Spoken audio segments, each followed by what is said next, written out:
নমস্কার বন্ধুরা, আজকে বানাবো মোরলা মাছের ঝাল। মাছগুলোকে ভালো করে আঁশ ছাড়িয়ে কেটে নিতে হবে। কেটে নেওয়া হয়ে গেলে ভালো করে জল দিয়ে ধুয়ে নিতে হবে। হলুদ লবণ দিয়ে ভালো করে মেখে নিতে হবে। মেখে নেওয়া হয়ে গেলে 10 মিনিটের জন্য রেখে দিতে হবে। মশলার জন্য পেঁয়াজ, লঙ্কা, টমেটো কেটে নিতে হবে। মিক্সিতে লঙ্কা, পেঁয়াজ, টমেটো একটু জল দিয়ে পেস্ট করে নিতে হবে।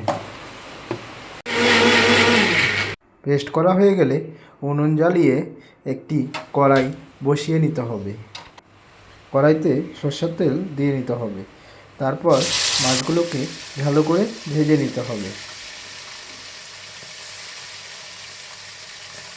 মাছের দুই পাশ ভালো করে ভেজে নিতে হবে।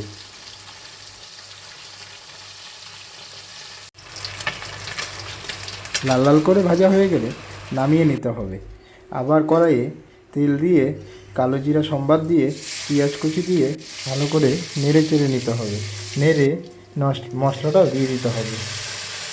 লবণ, হলুদ, লঙ্কা গুঁড়ো দিয়ে ভালো করে লাল লাল করে ভাজতে হবে। লাল লাল করে ভাজা হয়ে গেলে জল দিয়ে দিতে হবে।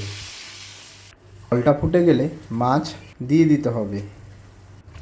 এরপর কয়েকটা লঙ্কা কুচি, ধনেপাতা কুচি দিয়ে ভালো করে ফুটিয়ে নামিয়ে নিতে হবে। নামিয়ে নিয়েই তৈরি হয়ে গেল আমাদের মোরলা মাছের ঝাল।